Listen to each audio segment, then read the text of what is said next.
Okay, folks, I'm really looking forward to this interview.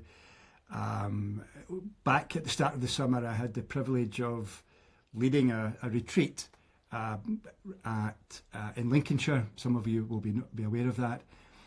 And we had 12 of us sitting round a campfire in the evening, and we would share right through a structured process. And one of the group rather, was Eileen, who's our guest today, and she just had an extraordinary impact on everybody who was there. I know that because we all talked about that and we shared that, and I personally was really, so satisfied with the fact that this idea of having an open retreat would have an impact on people, and it was just wonderful. But what she's agreed to do, which is a way out of her comfort zone, she has said that more than once, is to participate in an interview, because she's got quite an interesting story. So, Eileen, welcome to the interview, and thanks for giving us your time. I'm most grateful. I'm sure everyone else is. Thank you for inviting me. Fantastic. So, Eileen, what I tend to do with these interviews is just get people to introduce themselves a little bit. Included in that introduction might be a little bit about their MindStore pedigree. Have they done a course? What course? Where did they do it? Blah, blah, blah. Would you like to begin just letting us get to know you a little bit?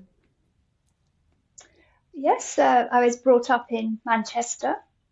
I did a teacher training course in Leeds, and then I moved down to London.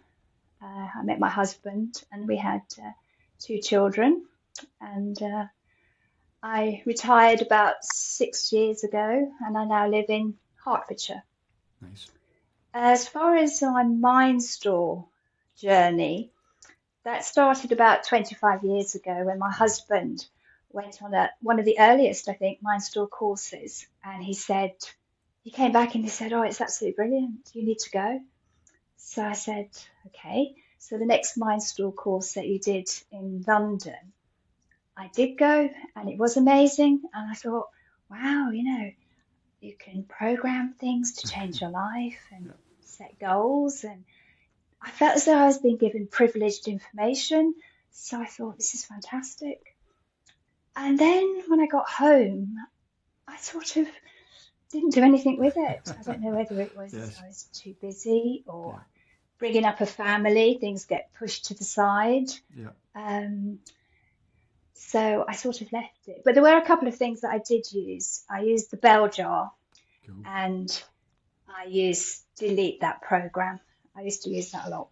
Fantastic. So I sort of left it.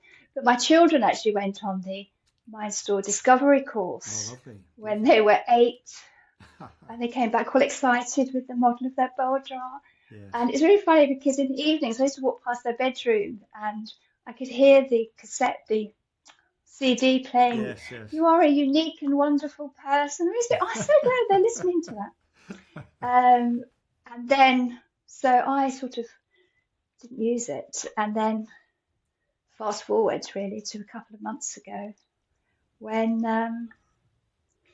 I heard some interviews that you did that completely stopped me in my tracks and changed my life. Wow. Going back 2 months ago, we were very privileged, weren't we, to be part of that group and just experience what we did. And the dynamic of everybody making up that group was so special. Maybe just quickly before we get into it, let people understand a kind of context. We were sat around a fire in a woodland. It would get dark over time. I had the idea we might start at 7 and finish at 10. We ended up starting at 6 and finishing at 2 in the morning one night. It was just extraordinary. But what was also interesting was there was 2 women in the group who were sharing fantastic stories ultimately about their health.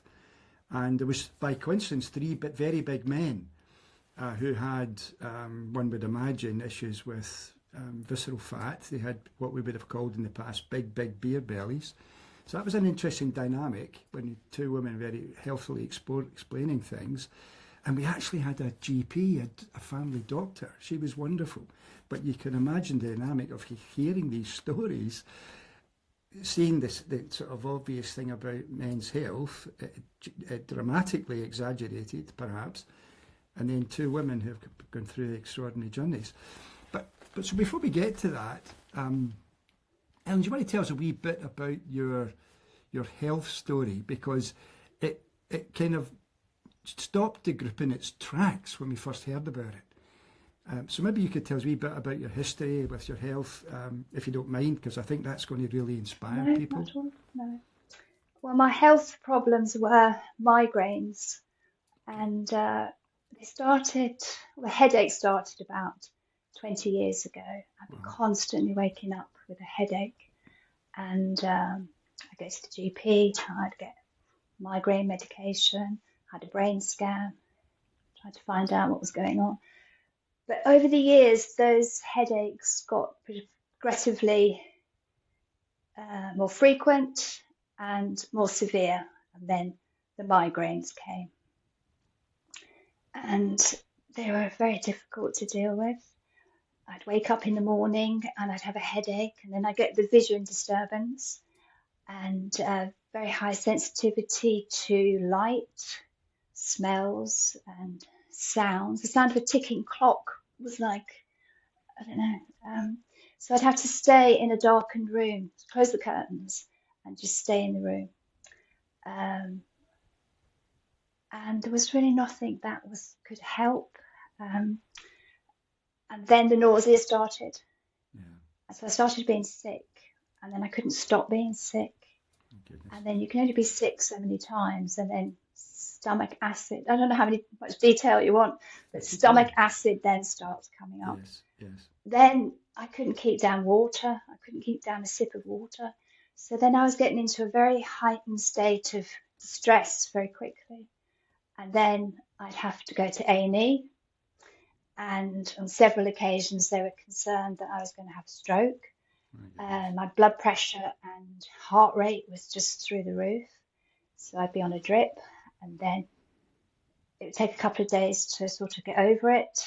And then I would just wait for the next one. So it was very challenging. Yeah. And as I say, they were becoming more frequent and certainly more severe. And the visits to A&E were becoming, very frequent. My goodness. So it was difficult. And then I tried everything just to try and find out what was causing the headaches, because the GPs were great, NHS, fabulous. Yeah. But they were, I was given medication to help with the pain and the nausea, but I really wanted to know what was causing them. Something must have been causing the headaches. But anyway, the medication didn't work. I was on quite a few different ones. It didn't work. I tried eliminating particular foods that were deemed to trigger headaches, like cheese and chocolate. I'd already given up alcohol. Spicy foods, dairy. So at any one time I would exclude those from my diet. And I kept a food journal, but I couldn't see any correlation between the food and the headaches. And I spoke to a dietitian, and she said, well, actually it could be foods that you ate 2 or 3 days ago, or it could be a combination of foods. Yeah. So the food diary, it was just like a minefield. I thought, well, I don't know where to start with that. So I eliminated all smells, got rid of perfumes, candles, any cleaning products that were in the house, neutralised everything in the house. But there wasn't anything that worked. So I just carried on having the headaches. Can I? The story's amazing. Do you mind if I, for the sake of the listener, come in a wee bit and ask some questions? I suppose the first one is, those of us who don't suffer from migraine, I remember having them as a teenager, I guess a long time ago. Migraines, it wasn't very, the whole nausea thing, everything you've explained.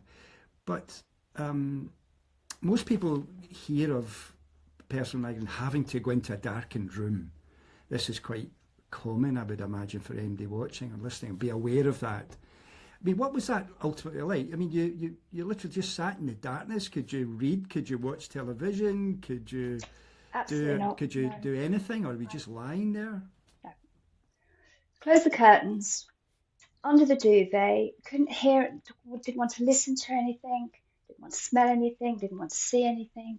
And my husband would knock on the door and he'd say, "Are you all right?" And I'd just say, "Just leave me alone. Just leave me Yeah, alone. There's nothing yeah, you can do. Leave me alone." yeah. And there wasn't anything. I just had to wait for the time to go over. And depending how it progressed, I could spend 3 days just trying to get over it. And all the Um, time this was happening, did you go on to teach? Were you a teacher? Did you have a job, or was that had to go? well, working was incredibly difficult. I switched to supply work, Yes. so I could choose more of the days that I needed to work. But on any occasion, it might have been that I was stood in the classroom. And sometimes the headaches didn't materialize, it was straight to feeling nauseous. So I'd be stood in the classroom thinking, I need to find somewhere to be sick, you My know. goodness. So that was the challenge. And then with the vision disturbance, it was difficult to drive. It was difficult to drive home. Of course. So I was working less and less because of it. My And goodness. trying to make social arrangements, miss weddings. The morning of my daughter's graduation, I had a headache, and I thought, oh, please, please don't turn this into a migraine. I don't want to miss. And I didn't, so that was fine. Yeah. But going on holiday abroad, because we used to do a lot of traveling, was out of the question. Because getting to A&E here is fine, you know, Yeah. just Yeah. take yourself along. Yeah. Abroad, it's too risky. Yeah. So my husband travelled the world on his own. I couldn't risk it. So yeah, it was, and day-to-day life it was just so challenging. And I know people deal with a lot worse health concerns than migraines, Yeah. Oh, but I just felt as though I was just living half a life. yeah. It was so difficult to make arrangements. I just couldn't plan anything, and sitting in this dark room or ending up in A&E. And it sounds like I'm complaining and everything, but it was just so difficult to Well, deal with. And I was finding it harder and harder.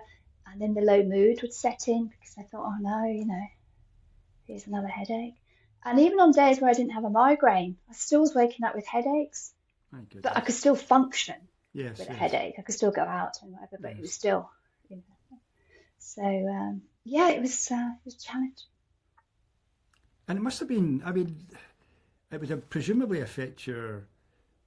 I'm going to say your mental health as well. I mean, just was there depression? Were you usually upbeat, or was it really It challenging? was, Yeah. yeah, because I'm quite a calm, happy person, but it does get to you, you Yeah. know, when Yeah. Yeah. you can't do things, and you just think, oh no, I spend my life just, you know, sitting in these four walls, and my best friend was the toilet. It was just, Yeah. it was hard. And it did make me feel down, and it does affect the other people in the house, and I'm sure it affected my husband as well because Yeah. you know he had to deal with me And your coming in. children, what age were they as you went travelled through that journey? But it started, yeah, they were about sort of, yeah, early, about 9, 10 when it started. My goodness. Um, when it started to get bad, I mean, I could deal Yes. with headaches. Everybody can deal with headaches. Yeah. When it started to get bad, and they just knew the routine. Yeah. They knew that mum was having a migraine upstairs. So That's so sad. we just all dealt with it like that. Yeah. Yeah. Yeah. And one would imagine that you're then as you quite rightly said, the NHS fantastic, and they would, with their best of intention, did they give you drugs, for example? Were you on medication? Did they have side effects? I What was on about that medic. stuff? Yeah, I was on medications, and there's a lot of them out there. Yeah. But for some reason, I was affected by the side effects, or they just didn't work. I was taking them, and I was still getting the migraines. Yeah. So then I ended up thinking, well, what's the point? Yeah. But I tried to find, Yeah. all What was these going on? remedies that I tried, but as I say, nothing worked. And I've had my own health journey, and you come across something and you think, wow, that might just be the solution now, and you start doing it, and then you get this disappointment. It didn't make any difference. Was there times when you had great hope and then you had disappointment? Was there any of that dynamic happening for you, or was it just a journey of constant? Yeah, because people say, oh, I know somebody who had migraines, and they, they did this, and so I thought, oh, I'll try that. And then somebody said, or I read an article, and it said open water swimming was really good for migraines. So I thought, oh, I don't fancy open water swimming, but No. I thought if I try and put my head in a bucket of cold water, then maybe that would, Yeah, that's a good work. idea. But that was very short-lived. Didn't do that for very long. No. But you hope, because you think, I just need something, to stop these migraines, And I was on forums and people would suggest things, but I just didn't come to any good conclusion with them. And did they? I mean, again, I'm interested in, because in my own journey, I've had so many specialists kind of thing over time. End up kind of, I'm not going to say falling out with them, but I ended up saying, look, you can't help me. I'm going to have to find another. And then they would get upset with me because I wasn't doing what they wanted. But did the doctors realise that you were a special case or something, or was there lots of other people with that particular specialist waiting in the queue outside to get the same conversation, or were you really quite rare? No, I had regular visits to the GP, Yeah. because of course each A&E visit the information would go back to the GP, but just try this medication, try that, Okay. but nothing seemed to work. So For me. you find It worked for other people. Yeah, okay. So you find your way onto forums, presumably. Did you participate, or were you just an observer?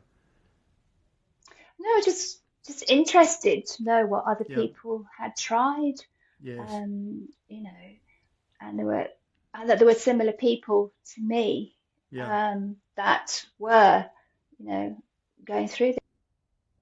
So, but I didn't really find anything that was beneficial Okay. to me. Yeah. Would it be fair to assume that other people on the forums would be of a similar situation to yourself, or were you genuinely a rare specimen? Oh, I can hear you now. Yeah. Sorry. So I was saying, was there anybody else on those forums that was similar to yourself, or that they couldn't find solutions, or were you just a rare case? No, there were other people who were in a similar situation, Yeah. trying to find solutions. But yeah, there was a lot of people who just started on the migraine journey who were looking for information. Yeah. But I couldn't really help because I didn't have anything to offer because I hadn't found Yeah. a solution myself. One of the interviews I've done before will maybe come to this, I know, in its own natural journey, but in this process that we're going through right now. But Kathleen, who I interviewed, some of you watching this will, and if you haven't, you must go and watch those interviews. But Kathleen pointed out to me that although she had a particular challenging health situation, extremely challenging, like yourself, you can't get out of a room for 3 days.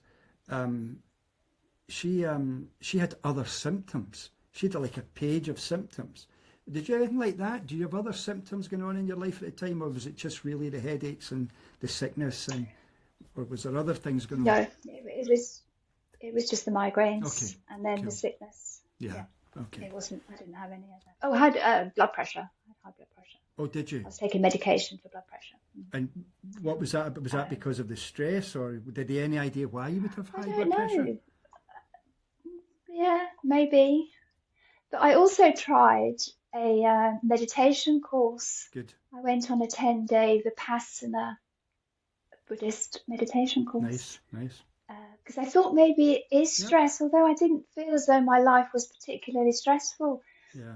And so I was meditating from 4 o'clock in the morning till 9 o'clock in the evening. Wow. And I had one of my worst headaches while I was there. My goodness. And from what I know now, Yeah. I can understand why. Why? I guess I can as well. Maybe, but we'll see. We'll come back to that. Okay, so you end up at one of the things that happened this year, I'll maybe say this to help people to get a context. We went round the group, and before we got to you, it went round, I think, clockwise, anti-clockwise, whatever it was, the first night introductions. And your husband, Tony, was on the course. And he introduced himself, but he introduced himself in such a way that he drew attention immediately to all of us, to you. And talking about 5 weeks before, he thought he was going to lose you because you were in intensive care. I mean, I think people watching this or listening to this might somehow or other put in a cubby hole oh yeah, migraine, you're in a darkened room, you get sick, and then you go to accident and emergency. But I don't think anyone grasped you were in intensive care. And he actually believed, and it was a big moment in the retreat. We were all like, oh my goodness. And that he thought he was going to lose you. And he kind of indicated that type of severity, if that's the right word, had happened before. So this must have been quite frightening for you, I would imagine, and certainly for your family and loved ones. It was frightening. More so for Tony, I think, because Yes. he was just watching me. But I did get into such a heightened state of distress. Wow. As I say, with blood pressure and that. So it was. I would say it was more difficult for him because I almost didn't remember it in a way.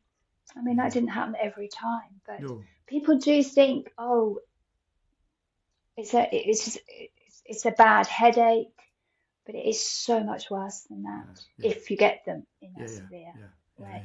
It's so much worse than that. Okay, so it is scary. It's scary. Yeah. Oh, I don't think anyone here can really imagine how that must be, and certainly for him, the progression of that journey of headache into migraine, 3 days in bed and in the darkness, and then ultimately in intensive care, fighting for your life, sort of thing. It's really. Sorry, I wasn't actually in intensive care. I didn't actually get to that stage. Oh, but sorry. They were concerned. Okay, sorry. Okay, I just maybe what I misinterpreted what you said, but certainly it was not it was extreme. Let's be honest. Yeah. It was extreme, and he was. And he was worried. Very, very worried. Very worried. Yeah. So then, I'd like to talk to you about the retreat, but. You then come round to you, and then you're funnily enough sitting right next to Kathleen, in the round by chance we sat right down, and of course there's no such thing as chance. I don't think. I think there's just the way it's to be. It's unfolding the way it's meant to be. From my point of view, being a facilitator of a group, and then you mentioned that you had watched the interviews. Can you tell us a wee bit about? How you even were aware of the interviews? What drew your attention to Kathleen? Did you watch them in sequence? Did you just come across the fourth one, the fifth one? How did that come about? Well, my husband, who goes to a lot of the MindStore courses, was aware that the retreat was being organised, and he mentioned it to me.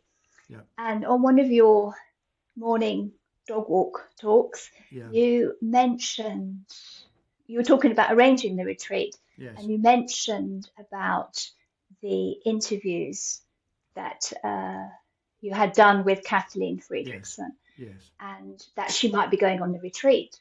Yes. So we listened, and then afterwards we sourced the interviews, so we did watch them in sequence. Yeah. And such an inspiring story. I mean, she had achieved so much, and with her health challenges and writing the book, she was just a powerhouse. I couldn't believe what I was listening to, and she looked fantastic.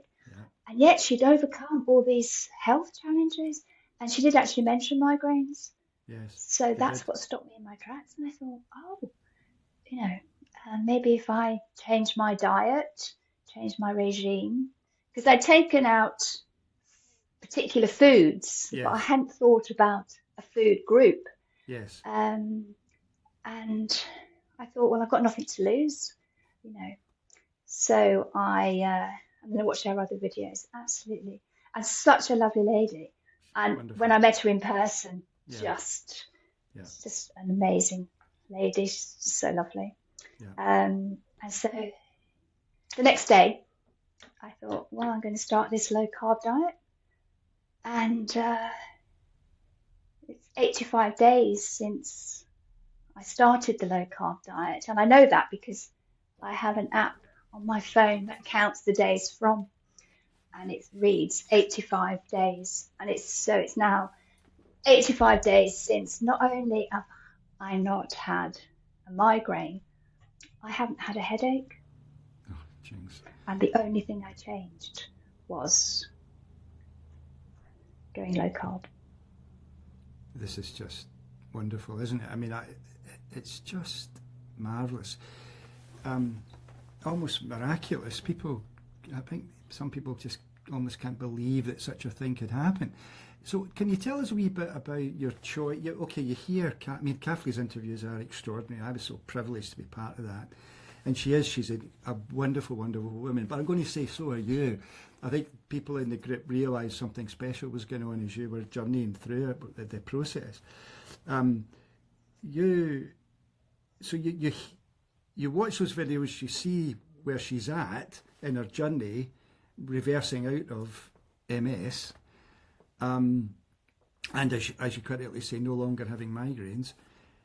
So where did you go to source how to do it? What did you do? Was it what type of low carb? Can you tell us a wee bit about that? Because that's going to help people.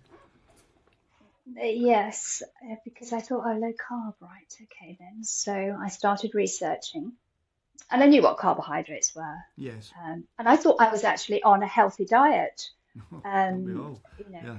but when I actually analysed it, I did realise it was high carb, rice and potatoes and root vegetables and Yeah. oats and stuff. So I thought, right, so I need to cut down on those. And the research that I did, it was just so fascinating Yeah. because, I mean, red meat, because it's high protein, high fat, Yes. low carbs. Yes. Yes. The research that I did, and like red meat has got such a bad press, and you think, wow, is it a bit risky Yeah, of eating all course. that red meat? Yeah. The Yeah. health concerns for the future that people keep talking about. Am I willing to take that risk? And a plant-based diet was deemed a healthy way of, eating. So I thought I'm sort of going against the Yeah. perceived wisdom. Yeah. So I just thought I have to do this because at one stage I was thinking of going vegetarian, Yeah. Yeah. because of, maybe that would help. Wow, I'm glad I didn't. So I did research it, and I found that I could eat. I thought it was going to be quite restrictive, but it wasn't. I could eat meat, poultry, fish, eggs, and dairy. I still eat Yeah. nuts, avocados, Yeah. olives, Yeah. and any combination of those can make a really nice meal. So Yeah. to me, some people said, oh, it's very restrictive and it's not sustainable. But I suppose for me, it's slightly different because of the payoff of headaches. I don't find it restrictive at all, No. and I will sustain it. And even if I have to go further and go on a carnivore diet, I will do it, just Yeah. not to be sick. So I did research it, and I came to the conclusion that, yeah, this is what I want to do. So you say research. Presumably, what did you do? You just went on the internet. Did you listen or read? I mean, I think I put in about 4,500 hours. I mean, listening, podcasts reading. mainly. Podcasts, good. Yeah. So I think I was 4,500 hours of watching, reading, listening into this low carb, into keto, into carnivore stuff. So where did you do your research? Was a particular podcast that you listened to, or did you read a book, or what It did you was, do? yeah, it was mainly podcasts. You Good. type in low carb diet, Yeah, and yeah. then you get, so many podcasts that come up. And Yeah. just the more I was hearing, the more I was convinced Yeah. that this was the right regime for me. Yes. And then I bought various books. The Georgia Eve book was very interesting. Nice. And during the time when you were doing your Wednesday evening talks, Yes. there was an Australian doctor on who was talking about eating for the pandemic, really, Yes. Yes. increasing your immune system. And she talked about carbs Yeah. and, to cut them down. And I did actually buy that book and read it. But again, it was during that time where I thought, oh no, eating meat's not healthy. And, we should be eating plants. So, yeah, I bought books, researched it, and found recipes and worked out what I could have, what I couldn't have. And Yeah. it's actually been quite easy. Yes, it's easy. I take it, apart from the fear of meat, that obviously the paradigm has got to all of us, that it's dangerous, going to give you cancer, going to give you a heart attack, blah, blah, blah. Yeah. To overcome that isn't easy. Where you said you were considering vegetarian, it was so, but presumably you didn't have a fear of eating meat in terms of the odd piece of meat, but actually having meat becoming fairly central to your diet. How did you overcome that? Was it something someone said? Did you hear the same thing over and over again that's actually safe?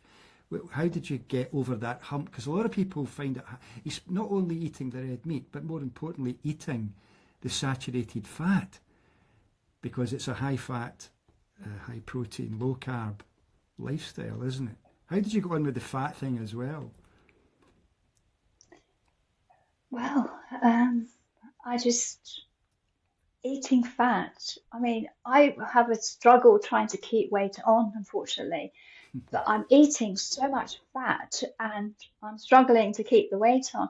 And of course, my husband, who does the cooking, Yes. is also on this diet, Yes. and he's shedding pounds. Yeah. So that's a good thing for him. But the meat thing, it's a tricky one because there is no really definitive answer. Nobody can give you No. a definitive answer about any food. Yes. But I did think, oh, yeah, maybe you shouldn't eat, cut down on meat. I never did go vegetarian. But it brings me back to the Vipassana course because they are strictly vegetarian. And I was eating so many carbs. The food was absolutely delicious, but it was high carb. And as I say, I had one of my worst headaches, but I didn't relate it to the food that I was eating. Yeah. I mean, for some people, it's fine, it doesn't affect them at all. Yep. Yep. But for me, it was, I don't know, was it causing inflammation? I don't know, but it definitely didn't suit me. Yeah. And then, as I say, after I'd listened to the podcasts, I thought, it sort of made more sense to me then that, of course, eating meat is nutrient-dense food. Of course, it's going to be good for us. It's what we've always done. So, but I'm not advocating that it's the best diet. No. But it's definitely the best diet for me because, as I say, it keeps me healthy. Yeah.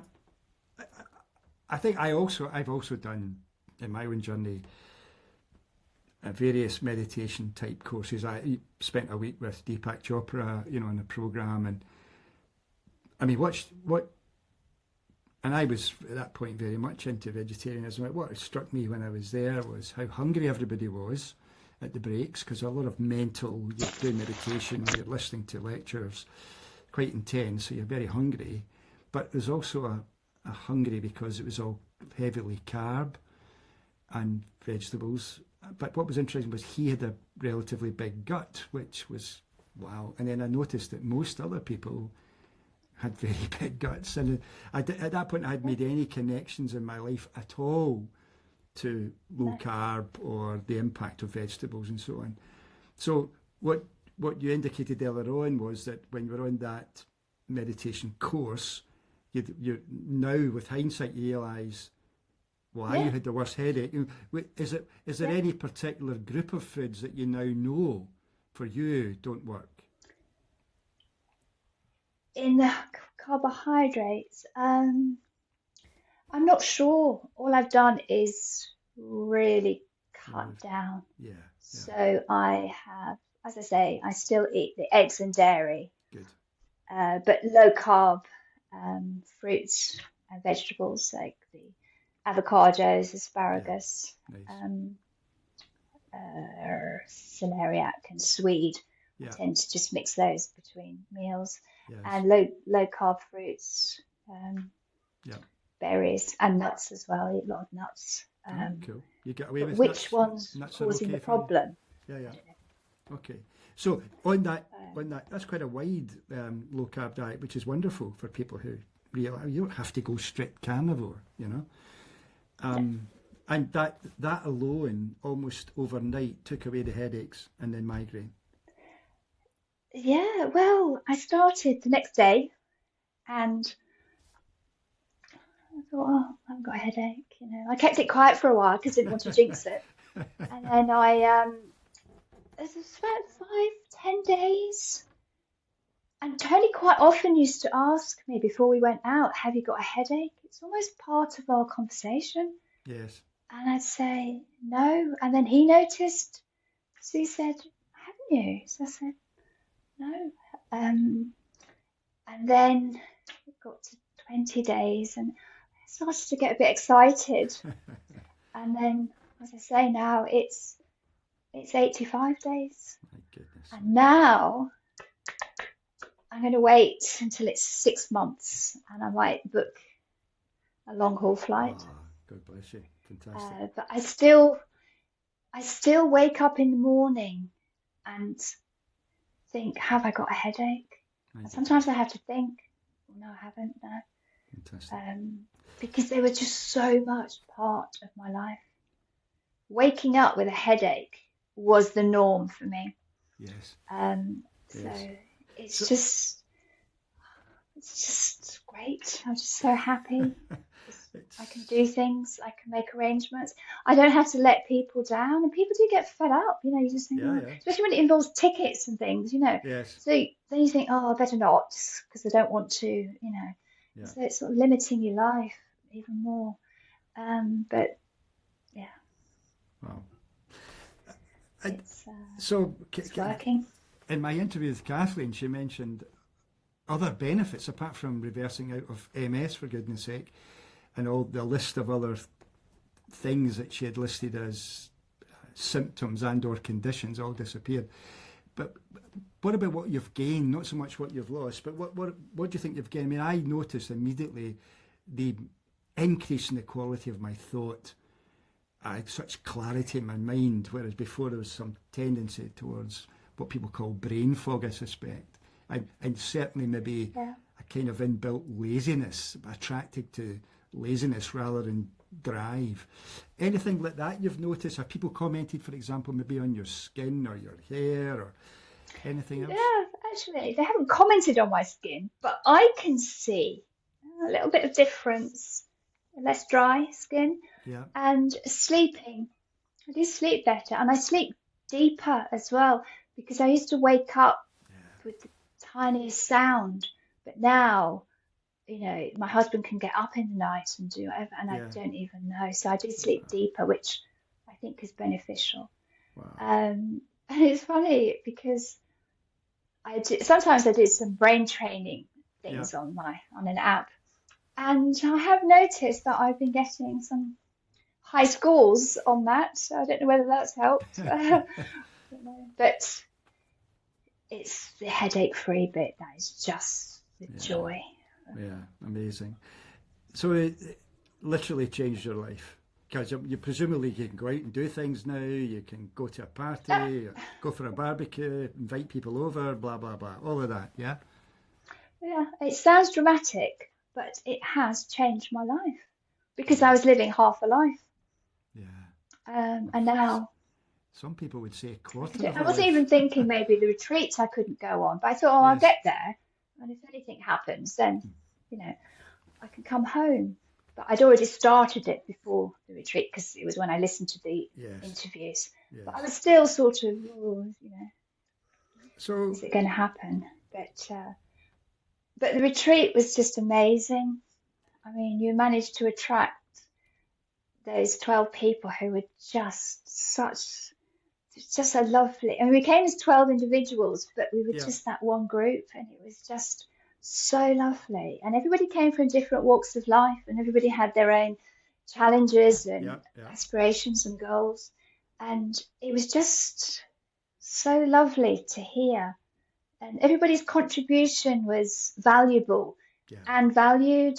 yes, Everybody listened yeah, yeah, and everybody benefited from what was being said. And there was a great sense of equanimity. It was yeah, just, but the setting itself was just yeah, idyllic. It was so peaceful and tranquil. yeah. And the fact that we were sat in a clearing in the woods and the trees created a canopy and we were sat facing the campfire and just kept putting logs on Yes, because, as you said, we started at 6 p.m. and then still talking at 1 a.m. And we could have talked for longer, yeah, and I yeah. could have stayed on the retreat for longer. Oh yeah, yeah, It was just so lovely. It was yeah. great, and as I say, the heat of your shower was dependent on the warmth of the sun, and just being off grid, I think, just helps so much. Um, and I think I can speak for everyone in saying that we all benefited from it. Yeah, yeah, I Um, certainly and I did. just felt lighter in spirit and Yeah, brighter in outlook. And I think if you get the chance to go on a retreat, then jump at it. Don't hesitate because yeah, where else can you get that experience? I don't yeah, know. yeah. I, It was just wonderful. I mean, I obviously intend to do it again. I want to do it with 4 nights this time rather than 3, but in the middle part of it, do a course based on because you're quite right, the Yeah. the actual location's extraordinary. There's so many. You can imagine my mind. I can see so many, like the bus, and how could I use that in a meditation? There's just so many wonderful things happening there. But I would be, maybe for people who might consider coming on the retreat, what was your thoughts before you got there? What attracted you to it? And then when you started, because I think you kind of gave an impression. I mean, there was this big dramatic thing about the headaches, but beyond that, there was this kind of sensitive soul in the sitting beside Kathleen, who's got a quite big energy, shall we say, and then there's yourself Massive. who was needing to literally come out of her shell, sort of thing. So, what were you like before, and what about the process? Did you find the process helpful? Um, Well, when Tony mentioned it, I just thought it just sounded like a lovely thing to do. Yeah, And when we looked at the site where it was, I thought, oh, this is different.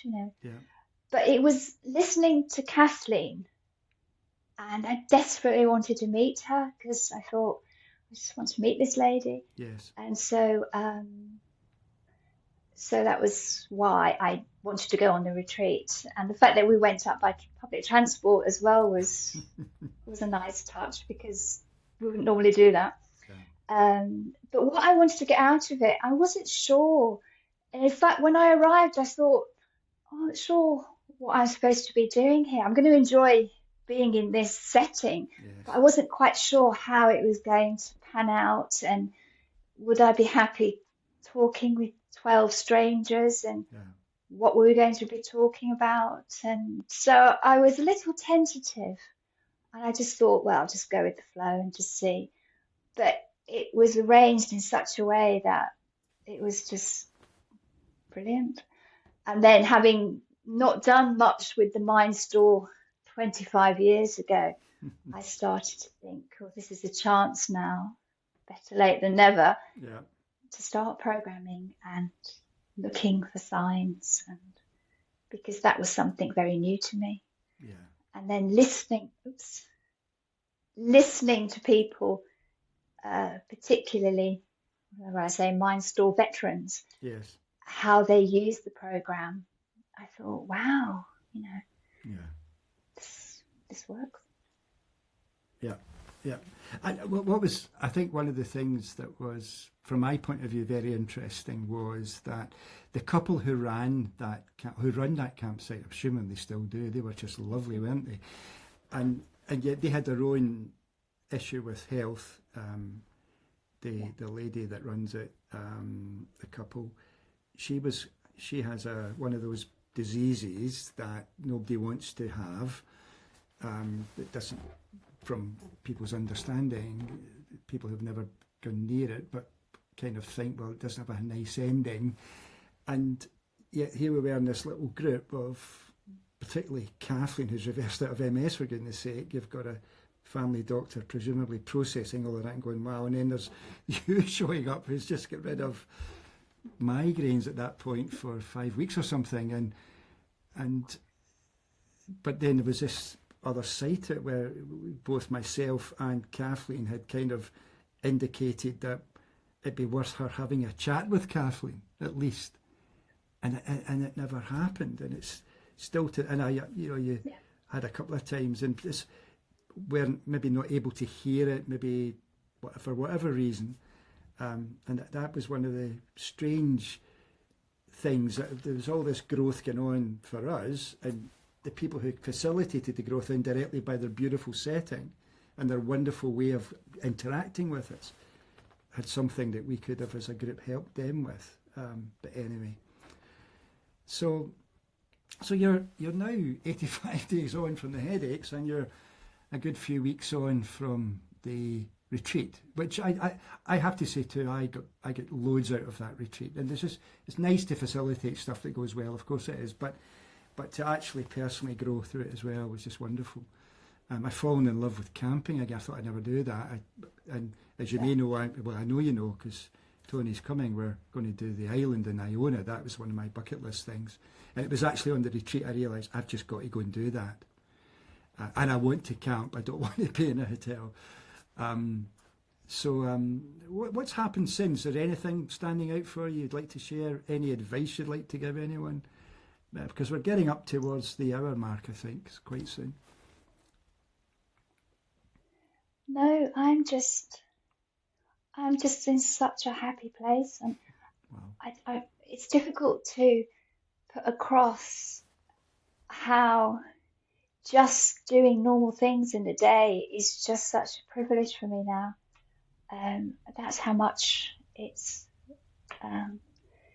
changed for me. So I'm just starting now to plan things. Yeah.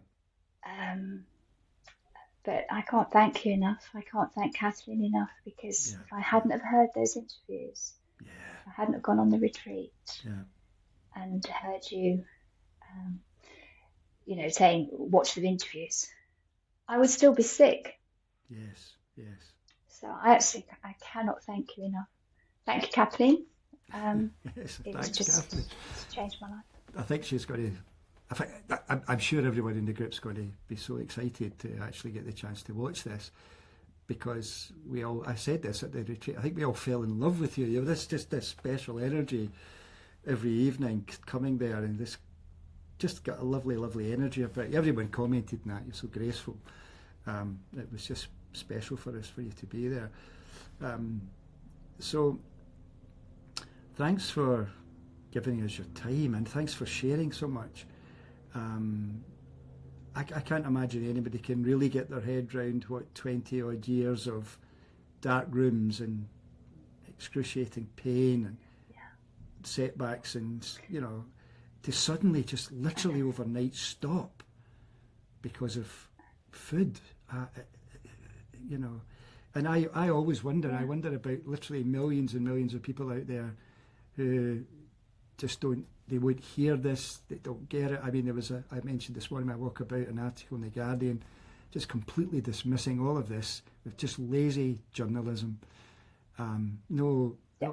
no even question. Well, maybe we should get a journalist to look into why all these people are saying all this. But it just goes over their heads, and it's like there's an energy out there wanting to stop it. I'm going to say an evil energy, but there's this goodness. I mean, if anyone can't just see the joy in you and the love in you and the lightness, it's fantastic. And I think the challenge for anybody watching this is like, if Eileen could get so much out of hearing what Kathleen had to say, how many people do you know who you're dismissing because you've never shared that video with them? Maybe you should think about that. Loved ones, friends, colleagues, people at work who are no longer at work because they couldn't come to work for their illness. Could they, by listening to Kathleen, listening to Eileen, get a breakthrough? And just to go back to the point about that lovely lady running the retreat venue, the campsite, I mean, round about that time there was lots of stories emerging from people with her condition, funnily enough, reversing out of it just like Kathleen did by these changes in diet. So before we go, anything else you'd like to say to people who might be watching or listening? Or No, just to thank you again, Kathleen. Yeah. But I've realised from all the research that I've done that, as I say, everything that I eat and drink is either contributing to or contaminating my health. So I just have to be aware of that. And that's how I see food now. It's working for me. Yeah. Well, if I can say this, I knew that when I kind of advertised that Kathleen was coming to the retreat, that some people would just love to be there with her. But I guess now that you're going to be one of those kind of people, Eileen, is Eileen coming? Because it's going to be such a pleasure to meet you. So thanks again for giving us your time. I'm so blessed to be able to have a chat with someone like yourself, and to know that the work that I do does have an impact, and this will definitely have an impact on people. So thank you. So, folks, what an amazing hour just listening to just such a lovely lady. Hopefully I will see Eileen again, and Kathleen. It'd be wonderful to see them both together. And I suspect our group would just probably, if we could be transported back to that darkness in the woodland, the fire burning, the sharing, the warmth, the kind of group love, it'd be just amazing. Anyway, until the next time, thanks for watching, and thanks, Eileen, for being such a good sport. Thank you. Thank you.